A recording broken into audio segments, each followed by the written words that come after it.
Why does no one in my family live past 50? My mom turned 49 last week, and my grandmother, Delilah, immediately moved her into the transition suite on the third floor of our family's mansion. Your mother needs peace and comfort for her final year, Delilah said, looking at her wall of photographs. Every family member for 4 generations was up there, and every single one had died at exactly 50, except Delilah. I'll help her prepare, just like I helped the others. I'd grown up watching aunts and uncles die exactly on their 50th birthdays. They'd go to sleep the night before and never wake up, leaving behind farewell letters they'd written in their final days. Everyone said it was the family curse, something in our genetics, a ticking time bomb in our DNA. Why didn't you die at 50? I asked Delilah for the 100th time. I don't know, she said, and she seemed genuinely puzzled by it. I waited for death and it never came. Maybe I was spared so I could guide the rest of you through the transition.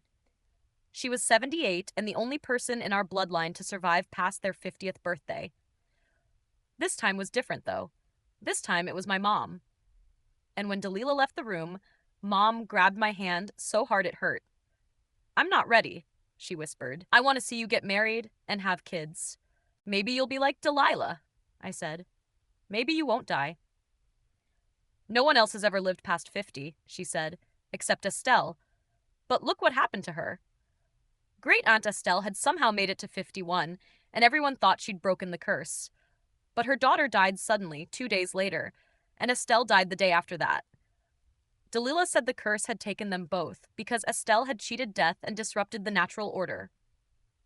I started researching our family history, trying to understand this curse. But I couldn't find any deaths at 50 before Delilah's generation. Her own parents had lived into their 70s. The pattern only started with Delilah's husband, who died on his 50th birthday right after Delilah inherited the family estate. Mom, what exactly happens when people turn 50? I asked. They just die. She said they go to sleep and don't wake up. Delilah says it's peaceful. But how does she know? I asked. She's been with each of them at the end. Mom said she's the only one strong enough to watch it happen. I snuck into Delilah's study one night to read the farewell letters she kept filed away. They were all in different handwriting, but something felt off. Every letter mentioned feeling drowsy in their final days. Every letter thanked Delilah for her comfort and care. While looking through old family records, I found something strange. My mom's sister Grace was listed as dying at 50, but the death certificate was weird. No cause of death, no hospital, just Delilah's signature as witness. I searched online and found a Grace Calgary living in Oregon, age 58. I called the number I found. Is this Grace Calgary? There was a long pause. Who's asking? I'm your niece, I said. Everyone thinks you're dead. Good, she said. Let them. How did you survive the curse? I begged. I left the night before my birthday, she said. Started getting sick a month before, exhausted and confused. It went away as soon as I left the house. Why didn't you tell anyone? I asked. I tried to warn Estelle, she said. Her daughter overheard and started asking questions. She was snooping in Delilah's room the day before she died. I went to check on Mom in the transition suite. She was getting thinner and paler every day. And Delilah had started giving her special herbal drinks to ease her transition. I'm so tired all the time, Mom said. But Delilah says that's normal. The body knows when its time is coming. While they were downstairs, I searched the transition suite and found a locked cabinet in the closet. Inside were medical supplies, syringes, vials of clear liquid, and a notebook tracking dosages for each family member. The latest entry was about my mom. Building tolerance increased gradually. I photographed everything and went to the police, but they said suspicious deaths from 50 years ago couldn't be investigated without bodies. They promised to look into it, but needed more evidence. I tried to convince Mom to leave, but she was terrified. What if the curse follows me? What if it takes you instead like it took Estelle's daughter? Mom, I don't think it's a curse, I said. Then why does everyone die? She asked. And I didn't have an answer that wouldn't sound insane. I took a sample of Mom's herbal drink to get tested, but the lab said it would take weeks. Meanwhile, Mom was getting weaker, more accepting of her fate. She had started writing her farewell letter with Delilah's help. 2 weeks before Mom's birthday, I broke into Dalila's bedroom while she was out. I found more photos dating back decades. Every person who died at 50 had the same glassy expression in their final photos. I found insurance documents. Delilah was the beneficiary for every family member who died. Millions of dollars over the decades. Then I found the most damning thing: a medical textbook on poisons and substances that mimic natural death.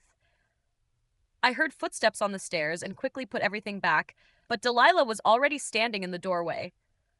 "You're just like Estelle's daughter," she said, taking a syringe out of her pocket. "Too curious for your own good." My legs want to run, but I make them stay still. I look at the syringe in her hand and then back at her face. I force my voice to sound normal and a little embarrassed. I tell her I was looking for extra blankets for Mom because she mentioned being cold earlier, and I got turned around in the hallway. The lie sounds weak even to me, but I keep talking. I say I know the linen closet is on the second floor, but I thought maybe there was storage up here too. Delilah watches me while I talk. Her hand stays steady with that syringe visible. I can see her thinking about whether to believe me. The silence stretches out for what feels like forever. Finally, she slides the syringe back into her pocket. She tells me the medical supplies are just comfort care items for Mom. She says hospice patients need various medications for pain and anxiety. Her voice is calm, like she's explaining something obvious to a child. I nod along with everything she says. My phone is recording audio in my jacket pocket, and I pray the microphone is picking this up. Delilah relaxes a little bit. She warns me that snooping around causes stress for everyone. She says, "Mom especially needs peace right now." I apologize quickly. I use the exact same words Delilah always uses when she talks about Mom's final year. I say, "I just want to help Mom through her transition and make sure she's comfortable." Delilah studies my face for another long moment. Then she seems satisfied that I'm falling back in line with the family story. She tells me it's late and I should go home to get some rest. She moves to stand between me and her study desk as she walks me toward the bedroom door. I mention that I'd like to check on Mom one more time before I leave. Delilah hesitates. I can see her debating whether to let me. Finally, she agrees, but says she'll come with me. We walk down the hallway together toward the transition suite. My mind is already racing ahead to what I need to do next. I have photos of everything in that study. I have audio recording of her explaining away the medical supplies. I need to get this evidence to someone who will actually help. The police didn't take me seriously before, but maybe with this new proof, they'll listen. We reach Mom's room, and Delilah opens the door quietly. Mom is sleeping so deeply she doesn't move when we come in. Her breathing is slow and heavy. Her face looks pale against the white pillows. I notice the empty glass on her nightstand where Delilah's herbal drink was. Mom's hands are limp at her sides. The way she looks reminds me exactly of those final photos I saw in Delilah's study. That same glassy expression on everyone right before they died. I walk over to Mom's bed and pretend to adjust her blanket. I pull it up higher around her shoulders. While I'm doing this, I take out my phone like I'm checking the time. I snap a few quick photos of Mom's face and the empty glass and the room. Delilah watches me the whole time. Her expression is hard to read. I can't tell if she's suspicious or just monitoring Mom's condition. I smooth the blanket one more time and tell Mom quietly that I'll see her tomorrow. She doesn't respond at all. Delilah walks me downstairs to the front door. She reminds me again that Mom needs rest and too many visits tire her out. I promise to call before coming by next time. The moment I get to my car, I grab my phone with shaking hands. I can barely hold it steady enough to find Grace's number. She answers on the second ring. I tell her everything as fast as I can. The medical supplies in the locked cabinet, the notebook tracking dosages, the insurance documents showing Delilah as beneficiary for millions of dollars, the poison textbook, the confrontation where Delilah had a syringe. Grace listens without interrupting. When I finish, she's quiet for a second. Then she confirms everything I suspected. She says she started feeling sick about a month before her 50th birthday. Exhausted all the time, confused and foggy. The symptoms went away within days of leaving the mansion. After a week away from Delilah's care, Her head cleared up completely. She tells me I need to get Mom out of that house as soon as possible. I explain that Mom to leave because of what happened to Estelle and her daughter. Grace says that's exactly what Delilah wants. Keep everyone scared so they stay put and accept their fate. We talk about options, but nothing seems safe enough or fast enough. Mom's birthday is only 2 weeks away. I drive to an all-night coffee shop and park in their lot. It's 3 in the morning, but I'm too wired to sleep. I pull up a notes app on my phone and start mapping out the mansion. I draw every entrance I can remember. The front door, the kitchen door, the side entrance by the garden, the delivery entrance in back. I mark where I've seen security cameras over the years. There's one covering the front gate, one at the main entrance. I think there might be one in the garage, but I'm not sure. Then I write down the staff schedule based on months of watching the household routine. The housekeeper comes on Mondays and Thursdays from 9 to 3. The groundskeeper is there Wednesdays doing yard work. Delilah goes to her book club every Tuesday afternoon, and she's usually gone for 2 or 3 hours. Those are the small windows when I might be able to get to Mom without Delilah hovering over every interaction. I need to use these times to talk to Mom, to show her the evidence, to convince her that leaving is the only way to survive. When the electronics store opens at 9, I'm waiting in the parking lot. I go inside and find the security camera section. A sales guy asks if he can help, and I tell him I need a small camera that's easy to hide. He shows me one designed to look like a phone charger. It's perfect. You plug it into an outlet and it records to a memory card. He demonstrates how to set it up and access the feed through an app on my phone. I practice positioning it at different angles to see what it captures. The camera has a wide lens that can cover most of a room if you place it right.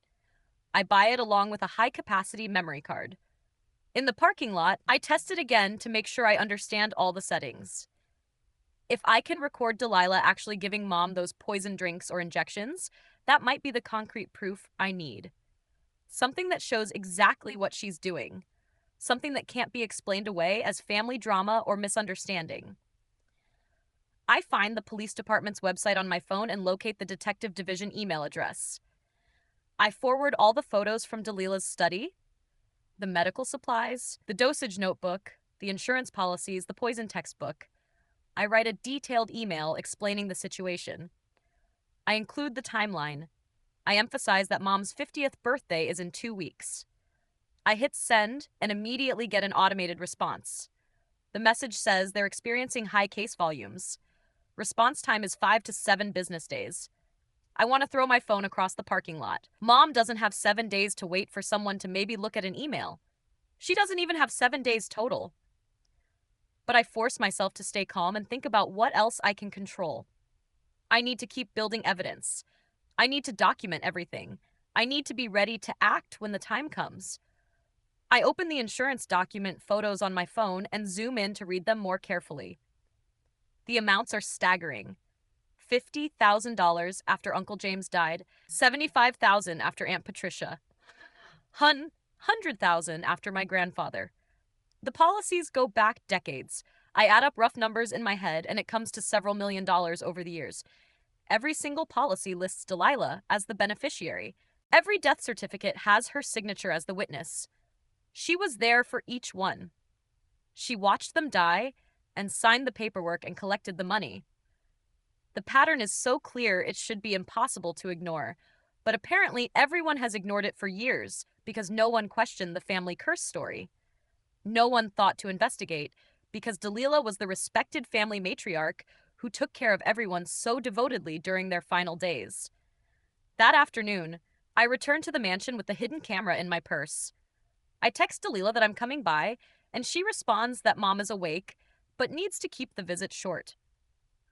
When I get to Mom's room, she's sitting up in bed. She looks groggy and pale, but at least her eyes are open. I tell her I've been worried about her. I say I've been researching our family history, and some things don't add up. I'm trying to gauge how much I can say without scaring her into telling Delilah everything. Mom squeezes my hand. She says she's accepted her fate. She tells me that fighting the curse only makes things worse.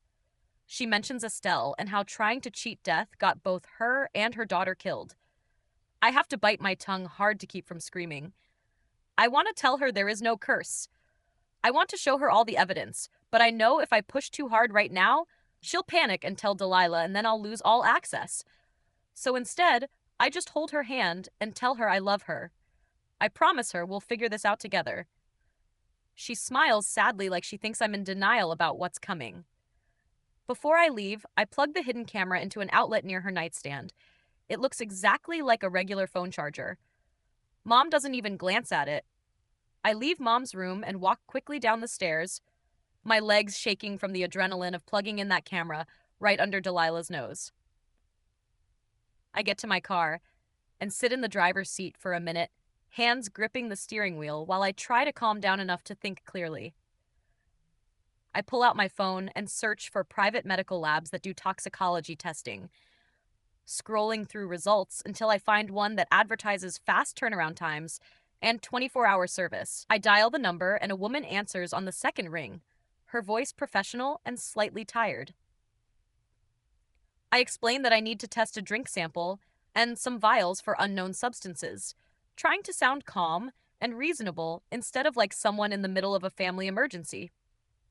She starts asking questions about chain of custody and whether this is for legal purposes. And I realize this is way more complicated than just dropping off a sample at a lab. She tells me about proper collection procedures, storage requirements, and documentation that needs to be maintained if I want the results to be useful in any official capacity. I'm writing notes on the back of a receipt I found in my console, trying to keep up with all her instructions about sealed containers and temperature control and witness signatures. She says they can do a rush analysis, but it will cost extra. And when she quotes the price, I do quick math in my head and realize this will max out my credit card. I tell her that's fine and arrange to bring everything in tomorrow morning at 8, hanging up and sitting in the dark parking lot, feeling like I'm drowning in details and procedures when all I want is someone to just test the damn poison and tell me what Delilah is using to kill people. I drive to a coffee shop that's still open and order something I don't really want. Then, sit at a corner table with my laptop and start searching for information about elder abuse laws in our state. I spend over an hour reading through dry legal language about mandatory reporting requirements, discovering that healthcare workers are legally required to report suspected abuse to authorities.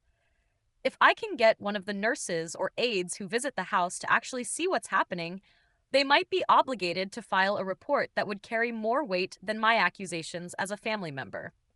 The problem is that Delilah carefully controls who has access to Mom and for how long, always hovering nearby and managing every interaction. I read about what constitutes evidence of abuse and what kind of documentation is needed, taking screenshots of relevant sections to reference later. I find the contact information for Adult Protective Services and stare at it for a while, knowing I need to call, but also knowing it probably won't help fast enough. I dial the number anyway and work my way through an automated phone tree that offers me options for reporting abuse, getting information about services, and speaking to a representative. I press buttons and wait through hold music until finally a real person picks up and asks how she can help me. I explain the situation as clearly as I can, telling her about Mom being kept in the transition suite, the medications with no proper prescriptions, the pattern of family deaths, and the evidence I've been gathering. The intake worker is polite, but I can hear the hesitation in her voice as she explains that they need to prioritize cases with immediate danger and that family disputes over end-of-life care are complicated. She takes down my information and Mom's information, asking questions about Mom's mental capacity and whether there's an immediate threat to her safety. I tell her yes, there's an immediate threat because Mom's 50th birthday is in less than 2 weeks. But I can tell she thinks I'm overreacting or caught up in family drama. She says someone will follow up within a week to assess the situation, and I want to scream that Mom doesn't have a week to wait for someone to maybe schedule a visit.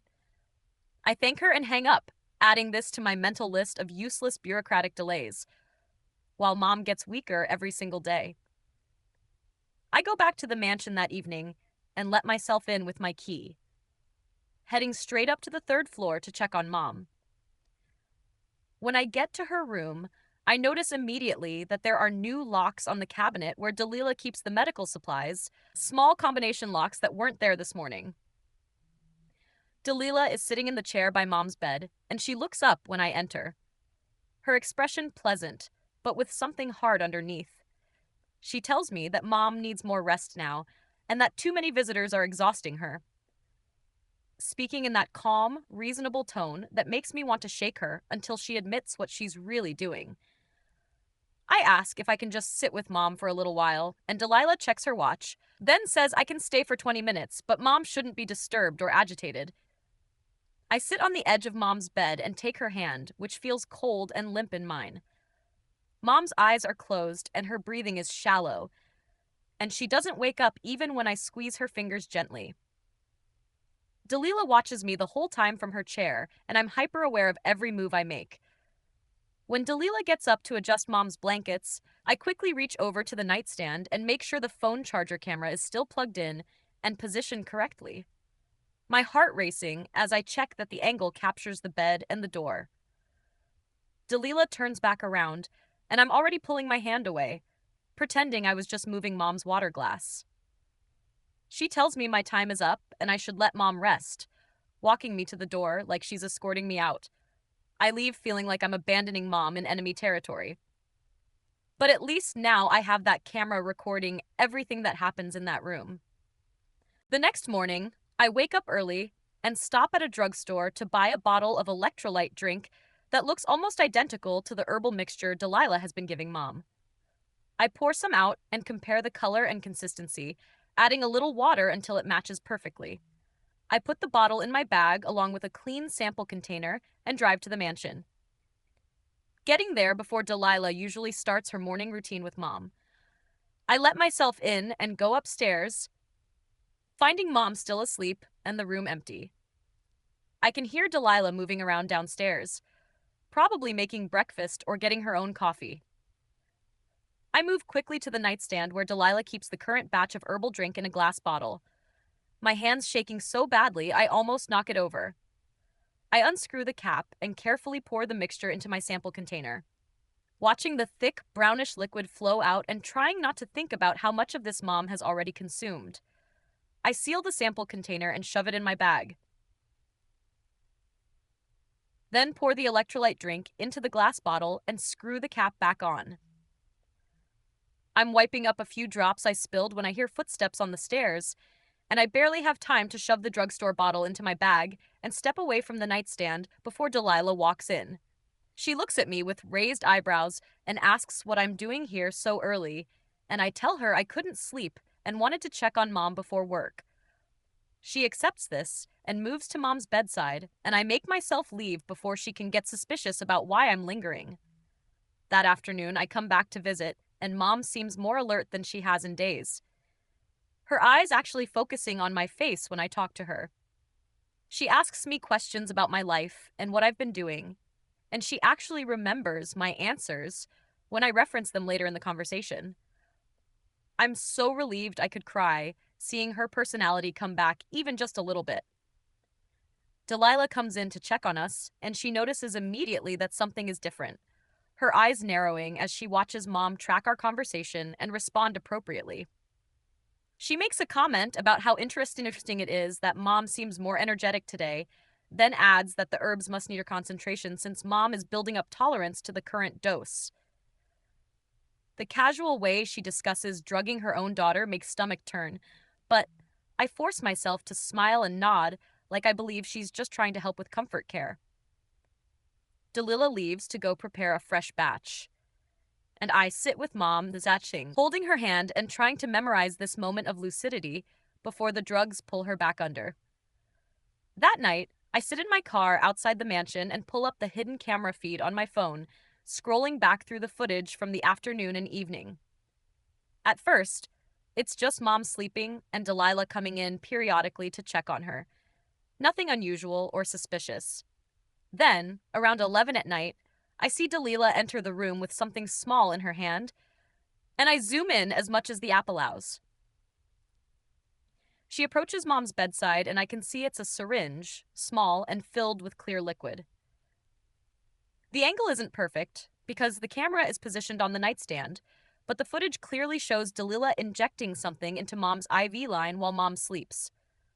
She does it quickly and efficiently, like she's done this 1,000 times before, then disposes of the syringe in her pocket and leaves the room.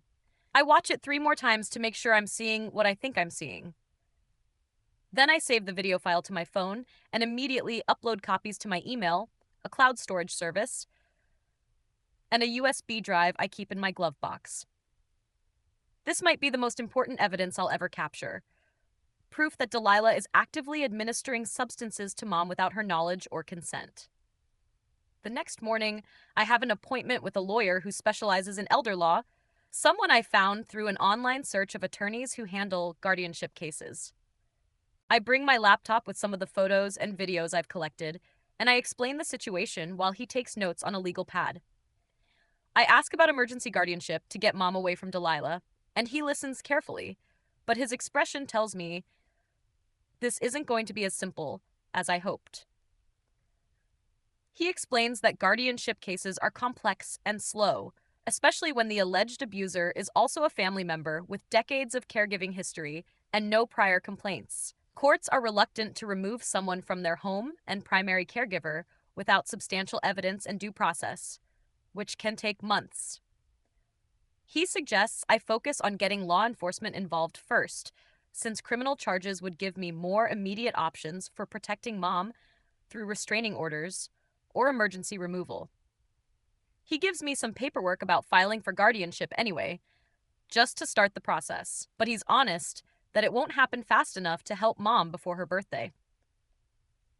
Before I leave, he writes down a name on his business card, telling me I should talk to Zachary Corbett, who is an estate attorney that has worked with our family for years. He says Corbett might have information about the insurance policies and financial arrangements that could be relevant to my case. I call Corbett's office from the parking lot, and his secretary puts me through after I explain I'm Delilah's granddaughter and need to discuss some estate matters.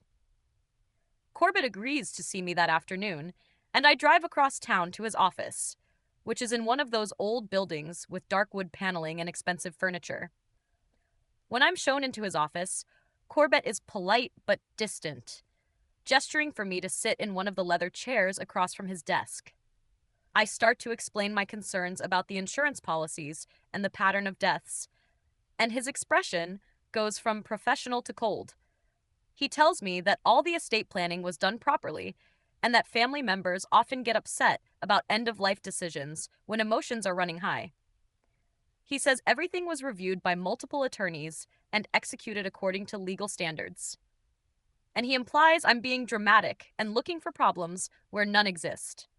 He suggests I focus on supporting Mom through her transition rather than making accusations against Delilah, who has been nothing but devoted to her family for decades. I realize as he's talking that Delilah has probably prepared him for this conversation, maybe even warned him that I might come asking questions. He's protecting his client and shutting down my inquiries before I can get any real information from him. I thank him for his time and leave, adding him to my mental list of people who are either complicit or willfully blind to what's happening. I drive to the private lab and park in their small lot, grabbing my bag with the sample containers and heading inside. The reception area is clean and clinical, and I give my name to the person at the desk who directs me to a small consultation room. A woman in a lab coat comes in and introduces herself as Judith Berg, and she sits down across from me to discuss the testing process. She explains the limitations of testing without proper chain of custody and legal documentation, telling me that she can analyze the substances and tell me what they are. But the results might not be admissible in court if the collection process isn't documented correctly. She asks me detailed questions about how I obtained the samples and whether anyone witnessed the collection, and I have to admit that I did it alone without any official procedures. She nods like she expected this and says she understands and that she can still run the analysis to tell me what I'm dealing with, even if it can't be used as legal evidence. I tell her that's fine. that I just need to know what Delilah is using so I can figure out how to stop her. Judith takes the sample containers and labels them carefully, then promises to rush the analysis and call me with preliminary results within 48 hours. She gives me a receipt and some paperwork about the testing procedures, and I leave feeling like I'm finally making some kind of progress, even if it's slower than I need it to be. I drive back to the mansion that afternoon with a small audio recorder I bought at an electronics store, the kind designed to look like a regular USB charger. I park down the street and walk up to the house, checking that Delilah's car is still in the driveway before I let myself in through the side entrance. Mom is sleeping when I get to her room on the third floor, her breathing shallow and her face pale against the white pillows. I move quickly to the wall where a framed photo of our family hangs near her bed, carefully lifting it off its hook and positioning the recorder behind it before hanging it back up. The device is small enough that it disappears completely behind the frame, and I test the angle to make sure it will pick up voices from anywhere in the room. I turn it on and check my phone to confirm it's recording. Then adjust Mom's blanket and leave before Delilah comes back from whatever errand took her out of the house. Every piece of evidence I collect feels important, but also not enough on its own. Like I'm building a puzzle where I need every single piece before anyone will believe what the picture shows. I'm scared I'm running out of time to gather everything I need before Mom's birthday arrives. And Delilah makes her final move. The next morning, I get a text from Delilah asking me to come by the house because there's someone she wants me to meet. I drive over worried this is some kind of trap. But when I arrive, I find Delilah in the main sitting room with a woman in scrubs who has a professional medical bag sitting next to her chair. Delilah introduces her as Mallory Wood and explains she's a hospice nurse who will be helping with Mom's care during her final weeks. Mallory stands up to shake my hand, and she seems kind and competent, the type of person you'd actually want taking care of someone you love. She has paperwork spread out on the coffee table, and she's reviewing medication schedules and care protocols with Delilah, asking questions about Mom's symptoms and daily routine. I try to look at the documents while they're talking, but I can't see any logo or official letterhead from a recognized hospice organization. Delilah explains that Mallory comes highly recommended and has experience with end-of-life care in private home settings, and Mallory nods along while making notes in a leather binder. I ask if I can talk to Mallory today privately for a minute, but Delilah immediately suggests we all go upstairs together to check on Mom so Mallory can do her initial assessment. The three of us walk up to the transition suite, and I watch Mallory examine Mom with gentle efficiency, checking her vital signs and asking her simple questions that Mom answers in a drowsy, confused way. Delilah stays in the room the entire time, standing near the door and offering explanations about Mom's medication schedule and special dietary needs. Everything Delilah says sounds caring and reasonable, but I'm suspicious of every single word because I know what's really happening here. I wait near the stairs after the assessment, hoping to catch Mallory alone, and I finally get my chance when Delilah goes downstairs to answer the doorbell. I follow Mallory into the hallway and ask her directly about the medications Mom is taking and whether she's actually seen the prescriptions from a real doctor. Mallory stops walking and turns to face me, and I can see her thinking carefully about how to answer. She admits the documentation seems a bit unusual compared to what she normally works with, but she explains that everything has been presented to her as approved by Mom's physician, and that families often handle end-of-life care in private ways that don't follow standard hospital protocols. I watch her face while she talks, and I can see doubt in her eyes even as she defends the situation. Like she's trying to convince herself as much as me. I want to tell her everything I've discovered, but I'm scared she'll just report back to Delilah. So instead, I ask if she'd be willing to review the actual medication vials and dosages to make sure they match what a doctor would prescribe. She hesitates again and says she'll take a closer look at the documentation. And I wonder if I might be able to turn her into an ally, if I can show her the evidence I've been collecting without putting Mom in more danger. My phone buzzes with a text from Grace while I'm driving home, and I pull over to look at the photos she sent me. They're pages from her medical records, showing liver function tests and thinking ability scores from right before she left the mansion, and then again 6 months later. The difference is huge, with all her numbers improving after she got away from Delilah's care. Her doctor wrote notes in the margins about how her symptoms matched chronic low-level poisoning, but he couldn't figure out the source, since she'd already moved to Oregon by the time he saw the pattern. I save all the photos to my evidence folder and text Grace back, thanking her for sending them. These records prove everything Grace told me about getting better when she escaped, and they show a clear medical pattern that supports my theory that the curse is actually murder. I add them to my growing file of documentation that includes photos of Delilah's medical supplies, the insurance policies, the hidden camera footage, and now soon the lab results from the drink samples. That night, I check the hidden camera feed from my apartment and watch footage of Delilah entering Mom's room around 8 in the evening. She sits down on the edge of Mom's bed and picks up the notebook where Mom has been writing her farewell letter, the one Delilah suggested she start working on weeks ago. I turn up the volume on my laptop and hear Delilah reading through what Mom has written so far, then suggesting specific phrases Mom should include. She tells Mom to write about being grateful for Delilah's guidance and to say she accepts her fate peacefully, actually dictating the exact words that will make Mom's death look expected and natural. Mom's voice is weak and confused as she agrees to add the phrases Delilah wants.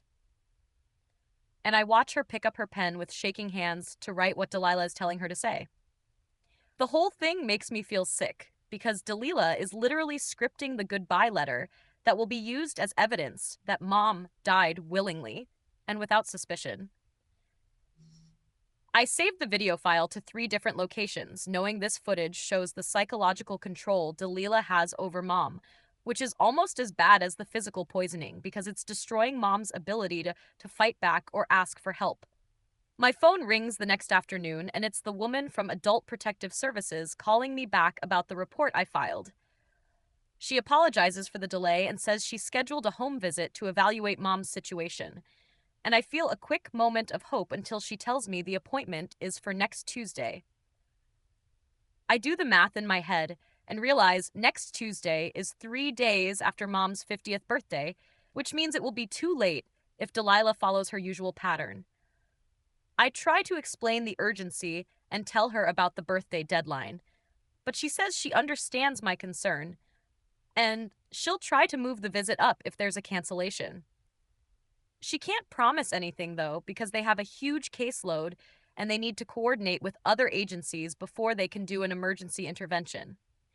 I thank her for trying and hang up, feeling like I'm screaming into a void while everyone around me moves at the speed of paperwork and procedures.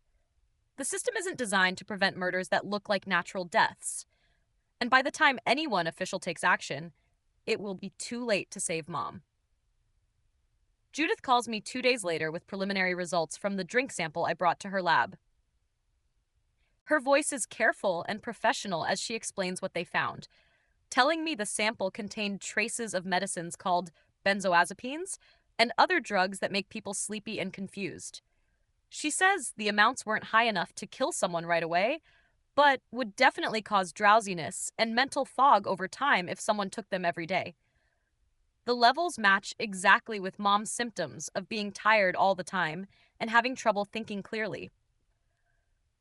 Judith explains she's running more detailed tests on the vials I brought in, but these initial findings already confirm that someone has been giving Mom drugs on purpose, using substances that wouldn't show up in a regular check after death.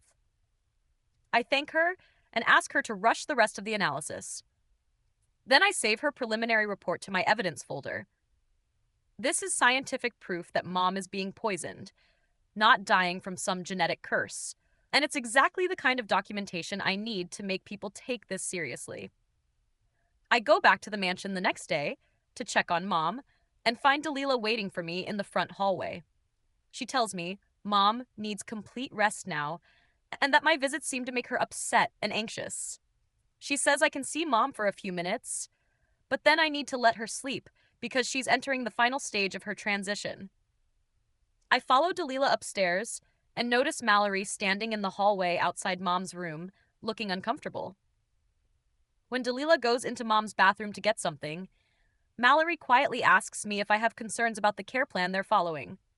Her voice is low and hesitant, like she's not sure she should be asking, but I can tell she's been thinking about our earlier conversation. I tell her I have serious concerns and that I've been gathering evidence about what's really happening here. I watch her face carefully to see if she's going to help me or report everything back to Delilah, and I see her glance toward the bathroom door before nodding slightly like she wants to hear more. But not right now. I'm lying in bed that night, unable to sleep, when I suddenly realize the hidden camera I installed is connected to the mansion's wireless internet network. That means if Dalila knows anything about technology, she could potentially find the camera's signal and access the footage I've been recording. I get dressed and drive back to the mansion even though it's almost midnight. Parking down the street and walking up to the side entrance with my keys ready. The house is dark except for a few nightlights in the hallways, and I make my way up to mom's room as quietly as possible. I unplug the camera from the wall and use my phone to change its settings so it records directly to its memory card instead of uploading anything to the internet. It's a small technical thing, but it could mean the difference between having evidence and having Dalila find the camera and destroy it before I can use the footage. I plug it back in and check that it's still recording properly. Then, I leave the same way I came in and drive home, hoping Dalila didn't hear me moving around upstairs. My email alert goes off the next morning, and I see a message from Zachary Corbett with the subject line, "Legal Notice." I open it and find a formal letter warning me to stop harassing Dalila and threatening to sue me if I keep making accusations against her. The whole thing is written in complicated legal language about defamation and trespassing, clearly designed to scare me into backing off and leaving Dalila alone. I read through it twice and realize this means Dalila knows I'm actively working against her, even if she doesn't know exactly what evidence I've collected. I forward the email to the elder law attorney I talked to before and ask if this changes anything about my options for protecting mom. He writes back within an hour, saying it's a typical scare tactic that lawyers use to intimidate people, but that I should be careful about how I gather evidence going forward because Dalila is obviously preparing to fight back. I save his response and add Corbett's threatening letter to my evidence file, knowing it actually helps my case by showing Dalila is trying to silence anyone who questions what she's doing. My phone rings the next morning, and I see Judith's number on the screen. She tells me the detailed analysis is complete and asks if I can come by the lab to go over the results in person, because there's a lot to explain. I drive over immediately, and she spreads out several pages of technical reports across her desk, pointing to highlighted sections as she walks me through what they found. The vials contain a mixture of benzoazepines combined with other sedative drugs that work together to slow down breathing and heart function over time. She explains that someone taking these substances in gradually increasing doses would become drowsy and confused. Their body would get weaker, and eventually their respiratory system would just stop working while they slept. Requested Reds is on Spotify now. Check out link in the description or comments. The combination is designed to look like natural death, especially in someone around 50, who might be assumed to have underlying health problems that finally caught up with them. Judith traces her finger down the dosage calculations and shows me how the amounts in mom's recent samples match exactly what would be needed to kill someone within weeks if the doses kept increasing on schedule. I feel sick listening to the technical details, but I'm also relieved because this is real proof that can't be dismissed as family drama or paranoid accusations.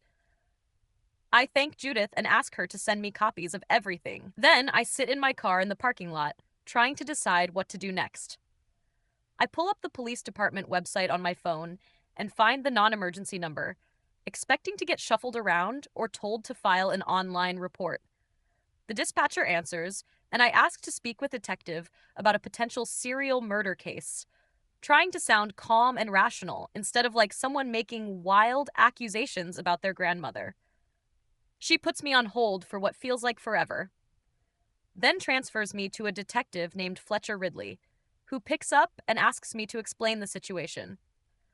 I tell him everything, starting with the family curse and working through all the evidence I've gathered, the insurance policies, the medical supplies, Grace's escape and recovery, the lab results showing poison in Mom's drinks.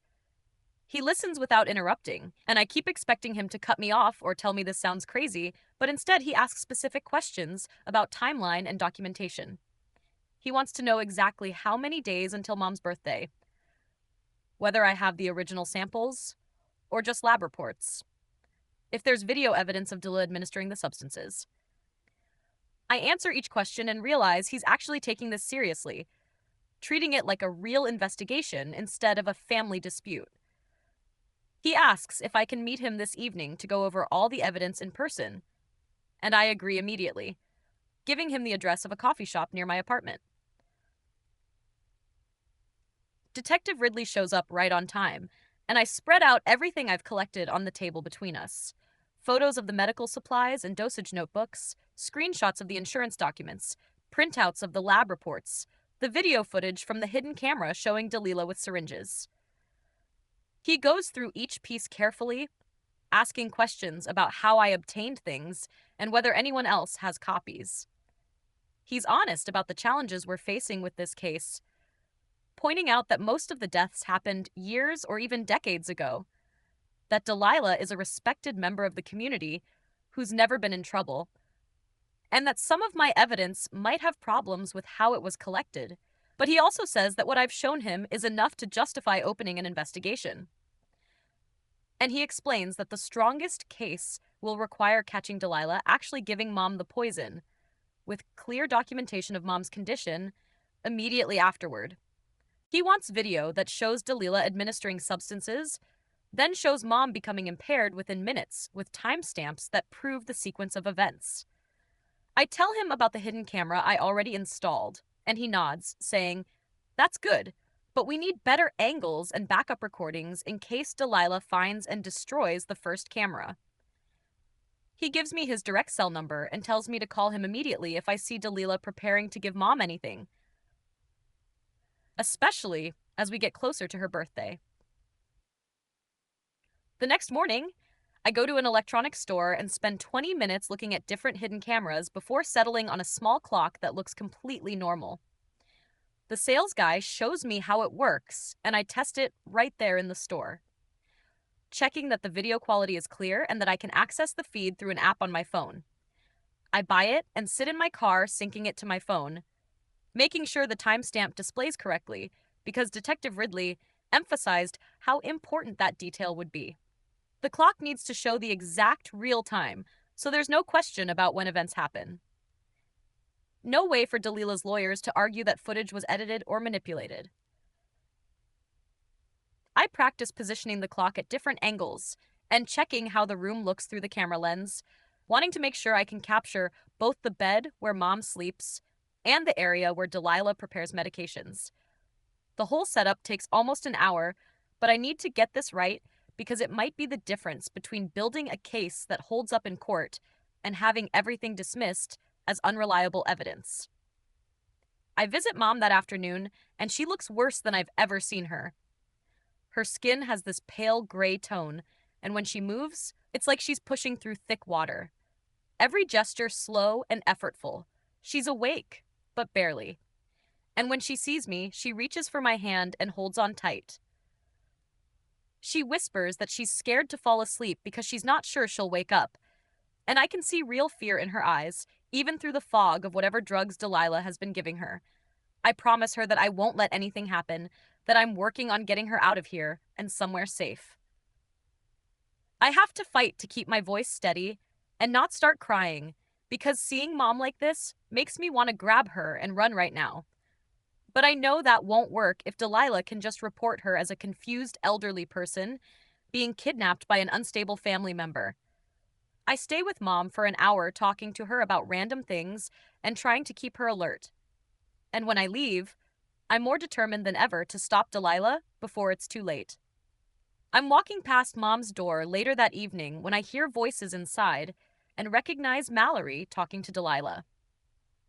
Mallory is asking about the medication dosages, saying that the amounts seem higher than what standard protocols would recommend, and that she hasn't seen any documentation from a prescribing physician. Delilah's voice gets sharp, and she tells Mallory that hospice care at home allows for flexibility in dosing, that the goal is comfort, not following bureaucratic paperwork requirements. She says Mallory should focus on making Mom comfortable rather than questioning the care plan that's been working for the family for generations. Mallory backs off and apologizes, but I can hear the doubt in her voice, and I wonder if she's starting to realize something is wrong with this whole situation. I wait until they leave the room before I go in to swap out the old hidden camera for the new clock, positioning it carefully on Mom's nightstand, where it has a perfect view of the bed and the medication tray. My email alert goes off the next morning, and I see a message from Corbett with an attachment. I open it and find a scanned document showing a DNR order that Delilah has prepared for Mom with signature lines and notary stamps already printed on the page. The email asks me to bring Mom downstairs tomorrow to sign it in front of witnesses, explaining that it's routine end-of-life planning to make sure Mom's wishes are documented.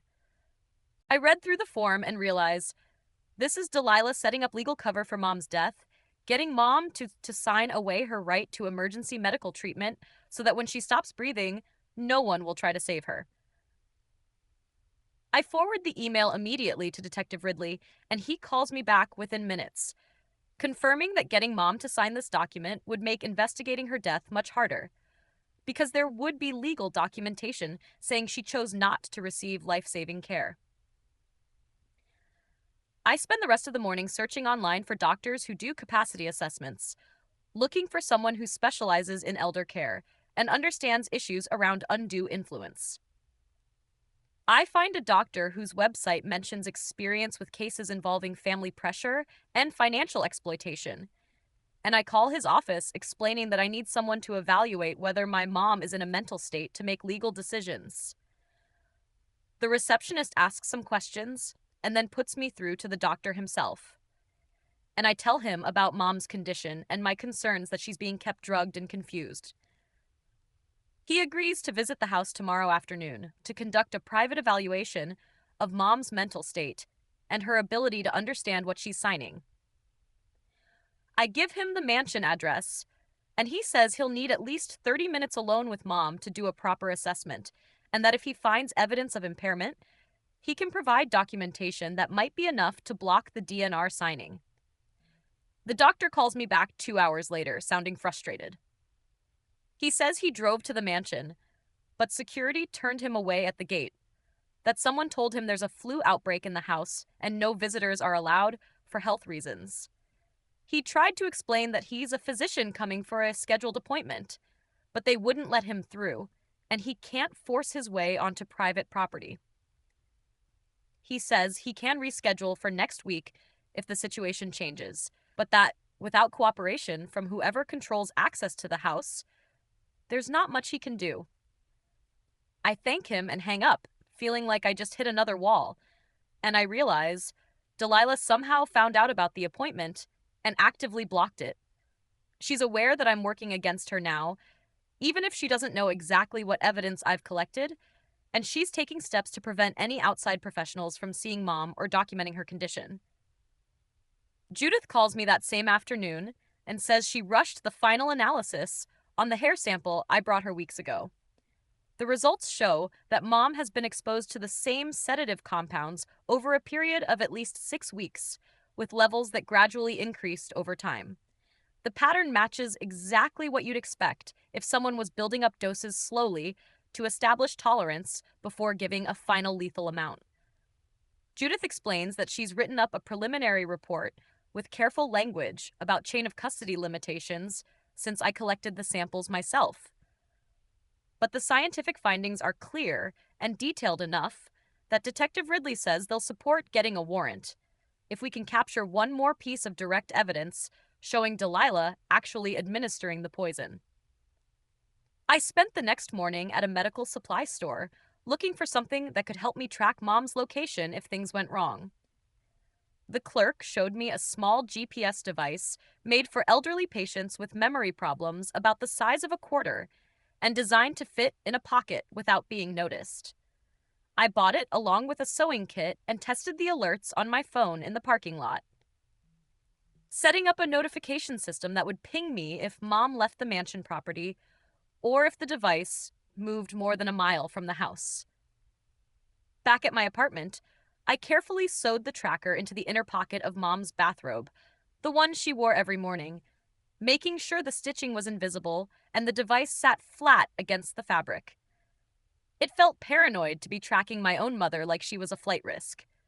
But Delilah controlled every aspect of access to the house, and I needed some way to know where Mom was if Delilah tried to move her or if something happened that I didn't know about.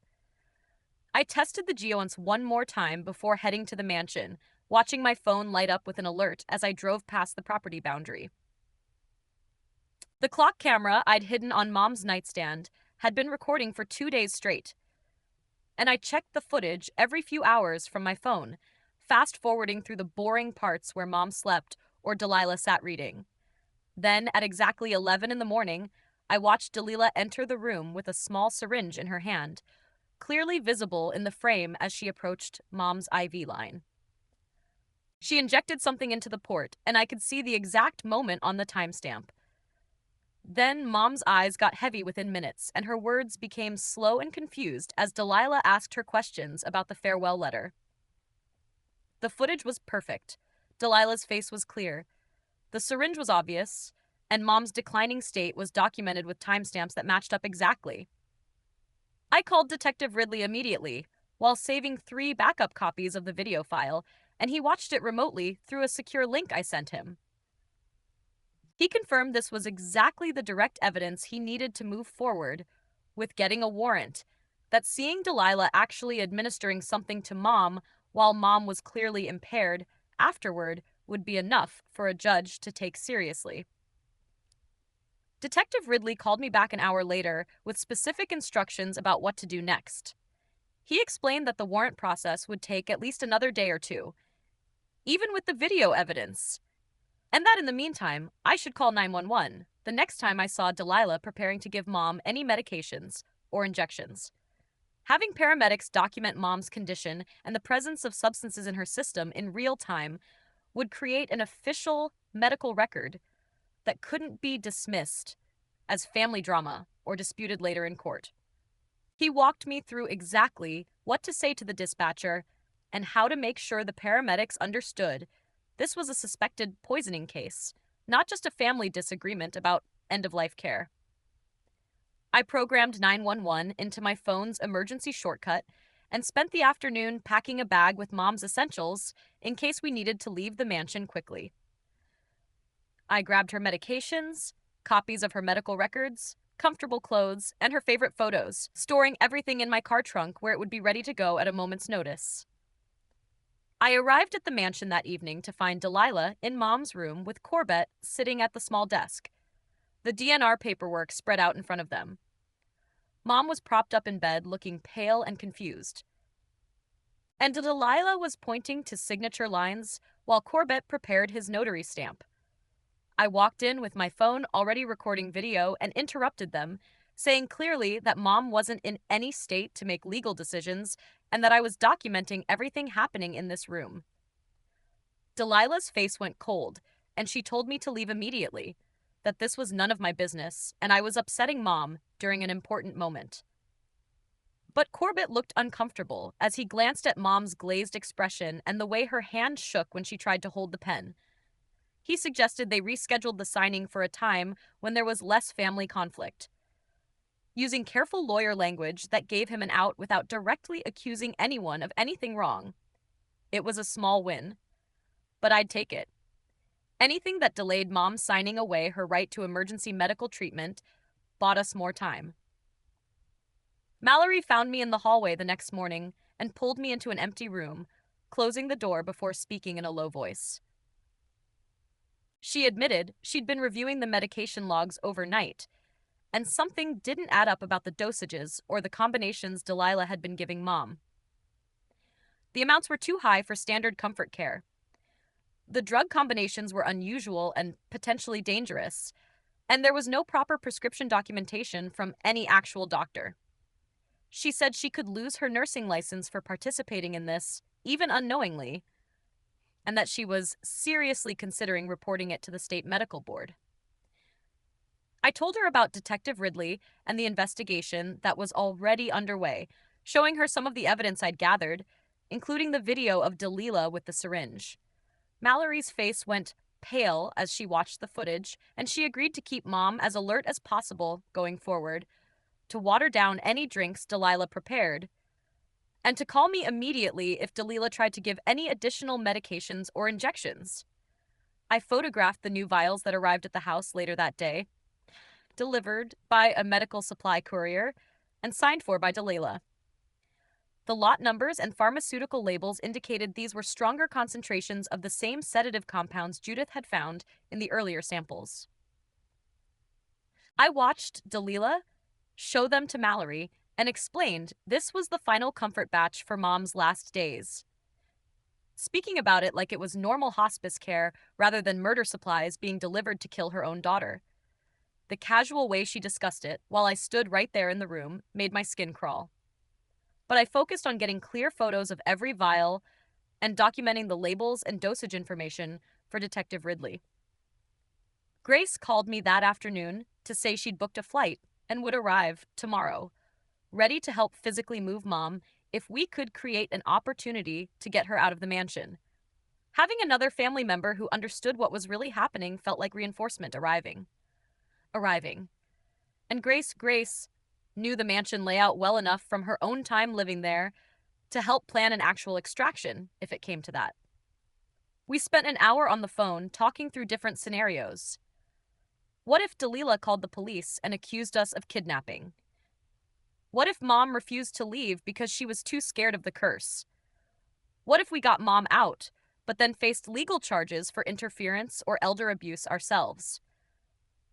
We didn't have perfect answers, but at least we were thinking through the possibilities and making backup plans for each situation. Corbett's office sent me another cease and desist letter by email that evening, this time threatening to sue me personally for defamation and interference with the state administration. The letter demanded I stop making accusations against Delilah, stop disrupting Mom's end-of-life care, and stop harassing family members with language carefully designed to make me sound like an unstable person causing problems rather than someone trying to prevent a murder. I forwarded the whole thing to Detective Ridley, who responded that it actually helped our case by showing Delilah was actively trying to silence me. But the legal threat still made me nervous about potential consequences. I filed for a temporary restraining order against Delilah the next morning, attaching the video evidence and lab reports to the court petition, along with a written statement detailing everything I discovered. The filing requested that Delilah be barred from administering any medications to Mom and from preventing Mom's contact with other family members, framing it as emergency protection from immediate harm. It was a long shot, given that Delilah was Mom's primary caregiver, and we were all living in her house. But the elder law attorney I'd consulted helped me present it as a clear danger situation that required immediate court intervention. The court clerk called me back within hours to say a judge had reviewed the petition and was granting a brief hearing for tomorrow morning.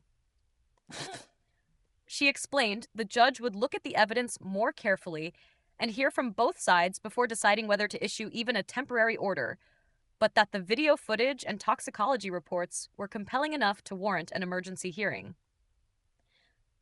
I spent that evening organizing my evidence into a clear timeline, printing out key documents and photos, and preparing what I would say to explain the situation without sounding hysterical or making accusations I couldn't back up with proof.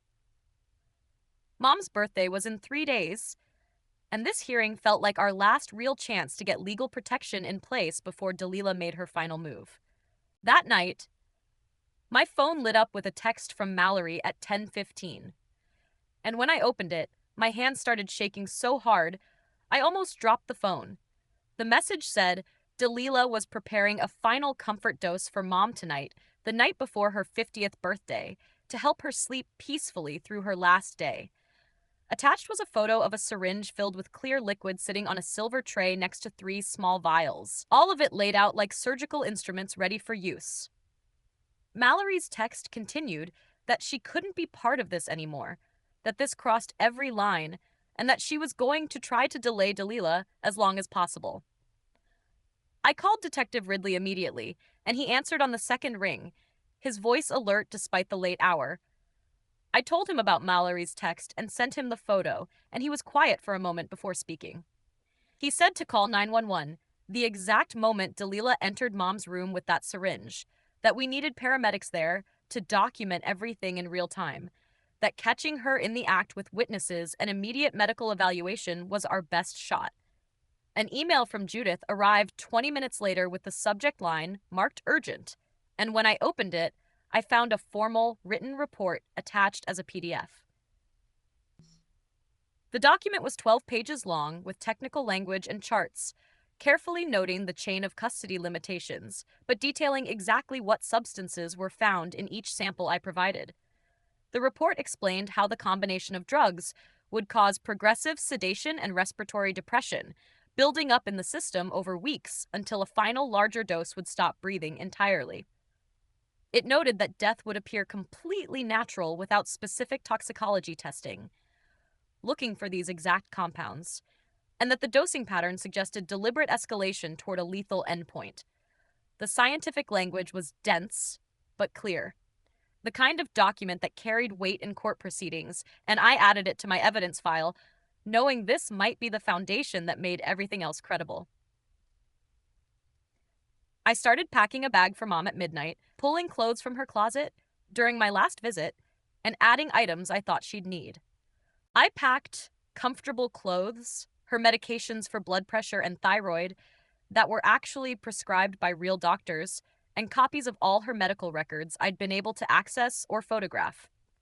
I loaded my car with this bag, plus my own overnight things, a folder of printed evidence, my laptop, and phone chargers. I mapped the route to the nearest hospital on my phone and saved the address of a motel 2 towns over where we could stay safely if we needed to hide. Grace and I texted back and forth confirming meeting points and backup plans, treating this like a military operation, because that's exactly what it felt like. We were extracting someone from immediate danger with limited time and an adversary who controlled the terrain and every detail mattered. Grace's flight landed at 3 in the afternoon the next day.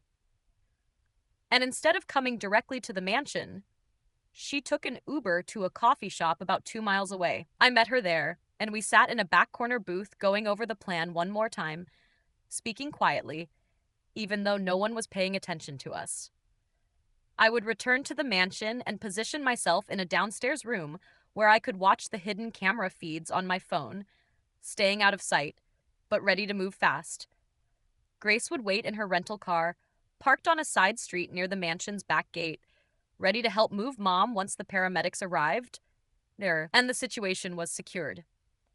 The moment Delilah tried to administer that final dose, I would call 911 and run upstairs, and Grace would come in through the back entrance that she still had keys for from years ago. It sounded simple when we laid it out like that, but we both knew how quickly things could go wrong, how many variables were outside our control. I drove back to the mansion at 6 and let myself in through the front door, telling Delilah I wanted to spend the evening nearby in case Mom needed anything. She seemed pleased by this, probably thinking I'd finally accepted the inevitable, and she told me Mom was resting comfortably in preparation for tomorrow. I positioned myself in a small sitting room on the second floor with a clear view of the staircase. My phone opened to the camera app and 911 ready to dial. The hours crawled by with nothing happening. Just me watching the small screen showing Mom's room and checking the time every few minutes. At 9 p.m. exactly, the camera showed Delilah entering Mom's room carrying a small tray, and I could see the syringe clearly even on my phone screen. I dialed 911 while already moving toward the stairs, taking them two at a time as quietly as I could manage. The dispatcher answered, and I was reporting an attempted poisoning at our address, giving the specific room location while I could hear Delilah's voice through the door telling Mom this would help her rest through the night. I burst into the room just as Delilah was reaching toward Mom's IV line with the syringe in her hand, and she froze completely when she saw me. Her face showed shock first, then her expression shifted to something cold and calculated as she realized what was happening, that I'd been watching and waiting for exactly this moment. I positioned myself between Delilah and Mom's bed, holding my phone up to record everything while the 911 dispatcher was still on the line asking questions. Delilah started backing toward the door while saying this was all a misunderstanding, that I was hysterical and didn't understand end-of-life care, that Mom had consented to comfort measures. Grace appeared in the doorway right then, slightly out of breath from running in through the back entrance, and her presence seemed to shake Delilah's composure even more. Mallory came running up the stairs from the first floor where she'd been waiting, and when she saw the syringe still in Delilah's hand and Mom's drowsy, confused state, she moved to the medication tray and gathered up all the vials. Mallory said these needed to be tested and documented properly, that she was securing them as evidence. What? And she held the vials against her chest like she was protecting something precious. The paramedics arrived within 8 minutes, according to the timestamp on my phone recording, their radios crackling as they came up the stairs with equipment bags. Mallory handed over the vials immediately and started explaining Mom's symptoms and the medication schedule she'd been documenting. Her voice professional, despite obvious stress.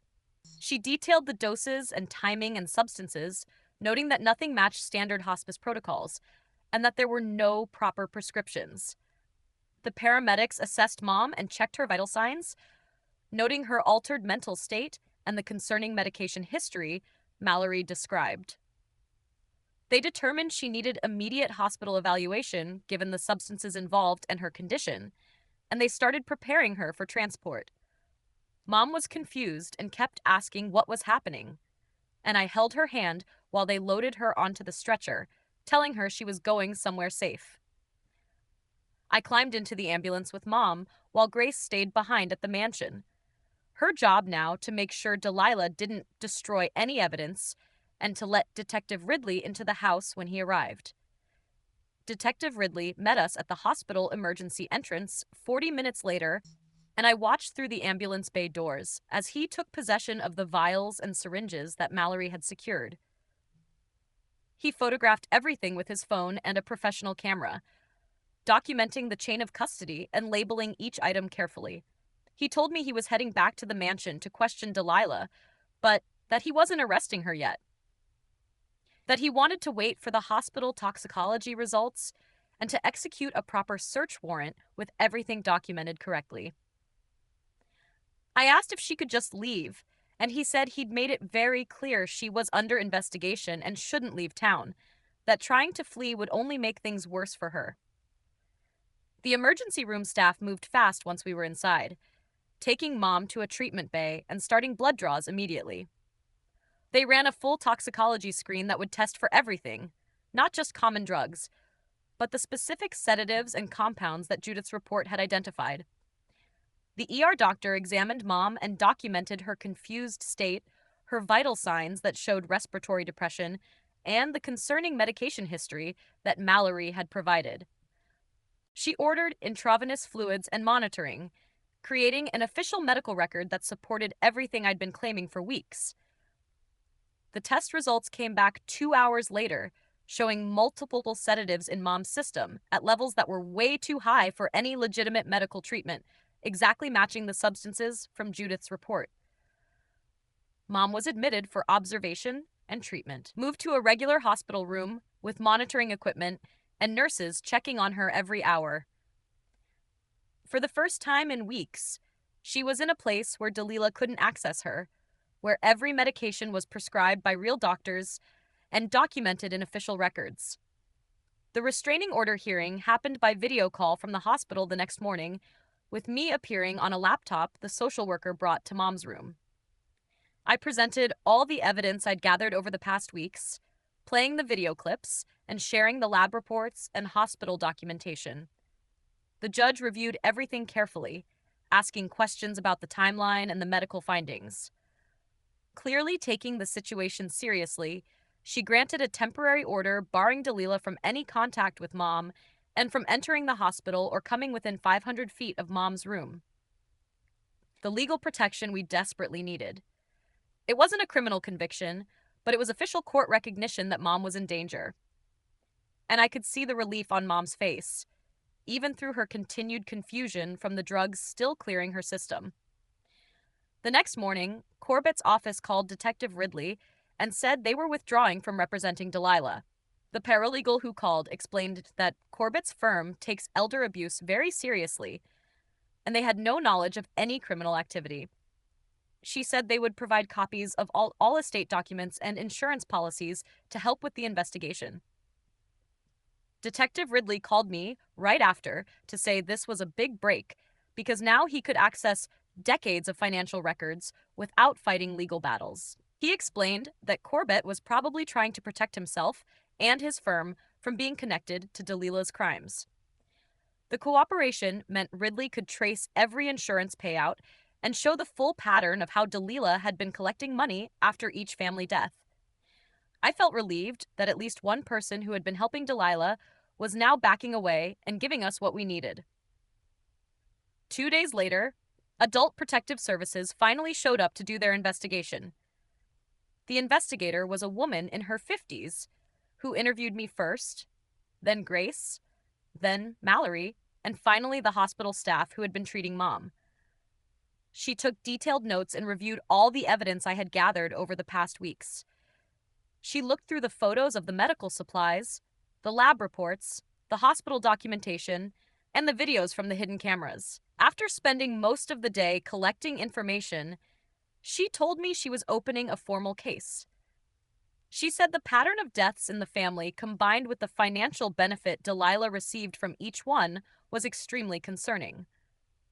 She explained that APS would work with law enforcement to investigate whether other family members who died might have been victims of the same scheme. The investigator was professional and thorough, but I could see the shock on her face when she realized how many people had died and how long this had been going on. The same afternoon, Mallory met with Detective Ridley at the police station to give a written statement. She brought all the medication logs she had kept during her time working for Delilah. The statement detailed every unusual dosing instruction and every time Delilah had pressured her to keep quiet about problems with the documentation. Mallory admitted in the statement that she should have reported her concerns earlier, but that Delilah was scary to work for and she needed the job. She explained how the medication combinations were wrong and how the amounts were way too high for legitimate comfort care. Her statement matched everything I had been saying and added professional medical context that made the case much stronger. Ridley told me later that having a healthcare worker confirm the medication problems was huge for building the case. I knew that coming forward might cost Mallory her nursing career, but she did it anyway because it was the right thing to do. 3 days after Mom's birthday, Judith called with her final complete toxicology report. The report listed every substance found in all the samples I had collected and explained exactly how they worked together. She described how the specific combination would slowly stop someone from breathing normally and make their heart work less and less over time.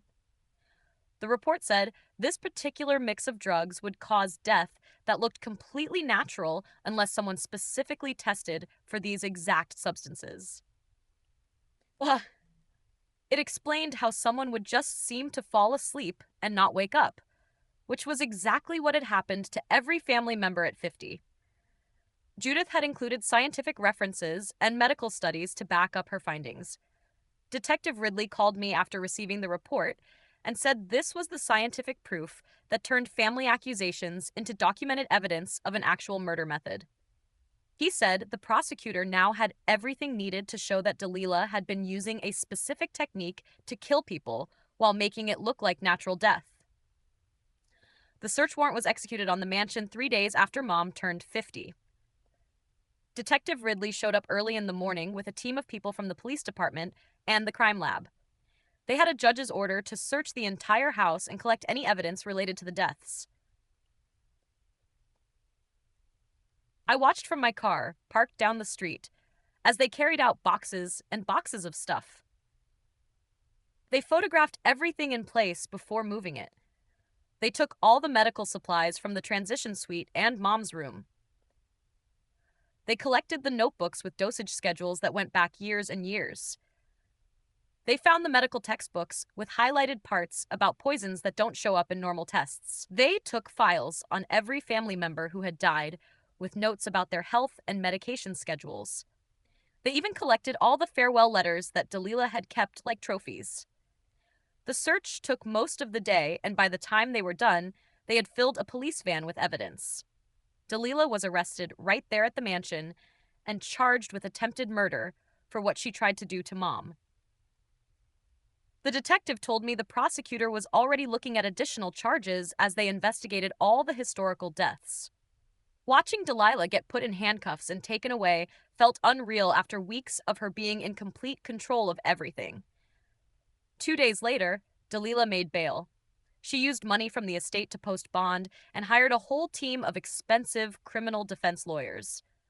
The local news picked up the story, but they only had basic information about an investigation into suspicious deaths in a prominent family.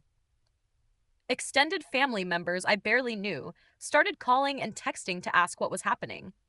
Some of them insisted Delilah would never hurt anyone and said I was making things up because I wanted Mom's inheritance. Others admitted they had always thought the curse story was weird and that something felt wrong about how everyone died. The family split into two groups, arguing on social media and in phone calls and text messages. People who believed was innocent started attacking me online and saying I was an ungrateful granddaughter trying to destroy a respected woman. People who believed me shared their own suspicions about family deaths they had witnessed. What should have been a clear case of justice turned into messy family drama playing out where everyone could see it. I stopped reading the messages and comments because they were making everything worse. Over the next week, Mom's condition got better as the drugs finally cleared out of her system. The hospital set her up with a doctor who works with older people who have been manipulated and abused. The psychiatrist spent hours talking with Mom about what Delilah had done to her over the past year. She explained that Mom had been given drugs that messed up her thinking and made it impossible for her to understand what was really happening. The psychiatrist said Delilah had used a mix of chemicals that affected Mom's brain and psychological pressure that made fighting back feel impossible. Mom cried when she realized how close she came to dying and how completely Delilah had controlled what she thought and felt. She kept saying she couldn't believe her own mother had been planning to kill her for money. I sat with Mom through the worst moments when the grief and anger hit her hardest. The psychiatrist said it would take a long time for Mom to process everything, but that she was strong and would recover. The hospital's social worker met with us to plan for Mom leaving the hospital. She made it very clear that Mom could not go back to the mansion while Delilah had any access to it. We talked about different options for where Mom could stay and how to keep her safe long term. The social worker brought up the possibility of selling Mom's share of the estate to pay for her own place to live. Grace offered to let Mom come stay with her in Oregon, where she would be far away from Delilah and all the family drama. But Mom said she wanted to stay near me because I was the one who had saved her life, and she trusted me to keep her safe. We started looking at rental houses in town that had good security systems and no connection to Delilah or the family. The social worker helped us make a safety plan that included keeping the GPS tracker active and having regular check-ins with people who knew the situation.